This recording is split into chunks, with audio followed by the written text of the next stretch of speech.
Direct selling business क्यों ज़रूरी है? पैसिव इनकम हमारी ज़िंदगी में क्यों ज़रूरी है? इस दुनिया में दो तरह की कमाई होते हैं, पहला एक्टिव अर्निंग और दूसरा पैसिव अर्निंग। एक्टिव अर्निंग किसे कहते हैं? वैसी कमाई जिसमें काम करे पैसा आए और जब काम करना बंद कर दे तो पैसे आना बंद हो जाए। जैसे जॉब पर जा रहे हैं, पैसा आ रहा है, जॉब पर जाना बंद, पैसे आना बंद। एक दुकानदार दुकान खोल रहा है, पैसा आ रहा है, दुकान खोलना बंद, पैसे आना बंद। एक किसान खेती कर रहा है, पैसा आ रहा है, खेती करना बंद, पैसा बंद। एक मजदूर मजदूरी कर रहा है, पैसा आ रहा है, मजदूरी करना बंद, पैसा बंद। It's called active earning. और दूसरा पैसिव अर्निंग। पैसिव अर्निंग किसे कहते हैं? एक ऐसी कमाई जिसमें एक तय सीमा तक काम करे और उसके बाद काम ना भी करे तो भी अर्निंग होती रहे। It's called passive earning. Passive earning क्यों जरूरी है? क्योंकि आज हमारा शरीर काम कर रहा है, कल वह काम नहीं करेगा। आज कुछ ऐसा करना है जो हमारी मौजूदगी ना भी हो तो भी हमें रेगुलर इनकम आती रहे, और वो ज़्यादा जरूरी है। पैसिव अर्निंग जिससे एक मिडिल क्लास और पुअर फैमिली भी आसानी से अपनी अर्निंग बढ़ाकर एक अच्छी ज़िंदगी जी सकता है। आज पैसिव अर्निंग के तरीके का इस्तेमाल वर्ल्ड के सभी अमीर लोग, बिजनेसमैन, पॉलिटिशियन और एक्टर सभी अपने लाइफ में पैसे कमाने में करते हैं। पैसिव अर्निंग का मतलब ऐसा काम जिसमें किसी काम का रेगुलर इनकम आता रहे, जैसे रेंटेड प्रॉपर्टी, कोई मकान, बंगला या रूम को रेंट पर देने से जो पैसा आए। और भी है जैसे fix deposit, real estate, business, YouTube earning, ये सभी पैसिव अर्निंग में आते हैं। आज आपके पास कोई एक ही इनकम ऑफ सोर्स है, चाहे वो जॉब हो या बिजनेस हो या शॉप हो या फिर एग्रीकल्चर, कुछ भी हो, आप उससे अपनी लाइफ की ज़रूरतों को पूरा नहीं कर सकते हैं। अगर आपको एक बेहतर ज़िंदगी चाहिए तो आप सिर्फ एक ही इनकम ऑफ सोर्स पर डिपेंड नहीं रह सकते। आपको सेकेंड, थर्ड, फोर्थ या ज़्यादा इनकम सोर्स बनाने होंगे। जितनी ज़्यादा इनकम ऑफ सोर्स होगी उतनी ज़्यादा अर्निंग होगी और आप अपने फैमिली को एक बेहतर ज़िंदगी दे पाएंगे। पैसिव अर्निंग करने के लिए आप ऑनलाइन और ऑफलाइन दोनों तरीके से कर सकते हैं। इसीलिए पहले आप कंफर्म करें कि आप किस तरह शुरुआत करना चाहते हैं। आपको बेसिक और सिंपल आइडियाज़ चाहिए, ज़्यादा रिस्क भी नहीं हो और इन्वेस्टमेंट भी कम लगे। डायरेक्ट सेलिंग बिजनेस सबसे बड़ा एग्जाम्पल है। ये पैसे कमाने का वो रास्ता है जिसमें आप सिर्फ एक बार मेहनत करते हैं और कुछ ऐसे संपत्ति बना देते हैं जो आपको ज़िंदगी भर पैसे कमा के दे सकें। पैसिव अर्निंग को समझाने के लिए मैं आपके साथ एक स्टोरी शेयर करना चाहूँगा।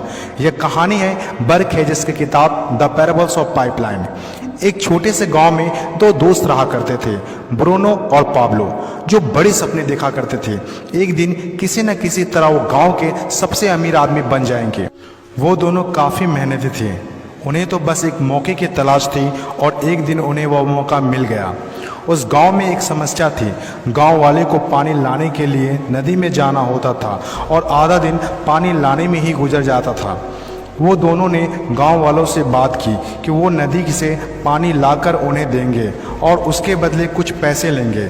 गांव वालों को ये बात अच्छी लगी। अगले दिन दोनों ने एक एक बाल्टी पकड़ी और नदी की तरफ चल दिए कि हर बाल्टी के लिए 10 रुपये दिए। ब्रूनो बहुत खुश हुआ, लेकिन पाब्लो को इतनी ज़्यादा खुशी नहीं थी। पाब्लो को बाल्टी ढोने की वजह से उसके पीठ में दर्द हो रहा था और हाथों में छाले पड़ गए थे।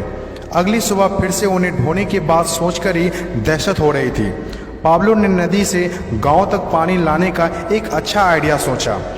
जब अगली सुबह दोनों अपनी अपनी बाल्टी उठाकर जाने लगे तो पाब्लो ने कहा, ब्रूनो मेरे पास एक आइडिया है। चंद सिक्कों के बदले मैं दिन भर बाल्टी ढोने की वजह क्यों ना हम नदी से गांव तक पाइपलाइन बना दें। ब्रूनो ने कहा, पागल, हमारे पास एक बेहतरीन नौकरी है, अच्छे पैसे भी मिलते हैं जिससे हम जो चाहें खरीद सकते हैं। अपनी पाइपलाइन के आइडिया को दिमाग से निकाल दो। लेकिन पाब्लो इतनी आसानी से डिमोटिवेट होने वाला नहीं था। उसने अपने दोस्त को पाइपलाइन बनाने का आइडिया अच्छे से समझाया। हम लोग दिन के आधे समय बाल्टी ढोने का काम करेंगे और आधे समय और छुट्टियों के दिनों में पाइपलाइन का काम करेंगे। ब्रूनो ने पाब्लो की बात नहीं मानी। पाब्लो जानता था कि पथरीली ज़मीनों में पाइपलाइन बनाना आसान नहीं होगा, लेकिन पाइपलाइन बनने के बाद जो मिलेगा उससे वह इंस्पायर होकर काम करता रहा। जब पाब्लो अपना पाइपलाइन बनाता था तो गांव वाले उसकी मजाक उड़ाया करते थे। ये देखो Pablo the pipeline. Bruno Pablo से 2 गुना काम कर रहा था, इसीलिए वह 2 गुना पैसा भी बना रहा था। पहले कुछ महीने तो पाब्लो की मेहनत का कोई फल नहीं दिख रहा था, लेकिन पाब्लो खुद को बार बार याद दिलाता रहता कि कल के सपने आज के त्याग से ही होते हैं, और आखिर में वही हुआ जो होना था। पाइपलाइन बनकर तैयार हो गया। अब पाब्लो सोता था तो भी पैसा आता था, नहाता था तो भी पैसा आता था, खाता था तो भी पैसा आता था, वह कहीं बाहर घूमने जाता था तो भी पैसा आता था। जितना ब्रूनो ने 3 साल में कमाया था उतना पाब्लो ने 3 महीने में कमा लिया। गांव में जितना पानी बहकर जाता था, पाब्लो के जेब में उतना ही पैसा बहकर आता था। और मेरे हिसाब से direct selling business is the best opportunity. इस कहानी से हम 5 बातें सीखते हैं। पहला, विज़न का होना। विज़न सबके पास नहीं होता। विज़न जो आंखों से नहीं सोच से देखी जाती है। इस दुनिया में 5% लोग के पास ही विज़न होता है और वही इस दुनिया में कुछ बड़ा करते हैं। दूसरा, सबसे इम्पोर्टेंट, जब भी आप कुछ हटके करेंगे तो लोग आपका मजाक उड़ाएंगे, ठीक उस पाब्लो की तरह। तीसरा, लगातार काम करना। विजन पर काम करना आसान नहीं होता है, इसमें ज़बरदस्त फोकस के साथ तब तक काम करना होगा जब तक आप उसे कंप्लीट ना कर ले। चौथा, खुद को इंस्पायर करना। अपने आप को इंस्पायर करने के लिए वो देखना होगा जो पाइपलाइन बनने के बाद आपको मिलेगा। अपने सपनों को विजुलाइज करना होगा ताकि अपने आप को मोटिवेट और इंस्पायर कर सके।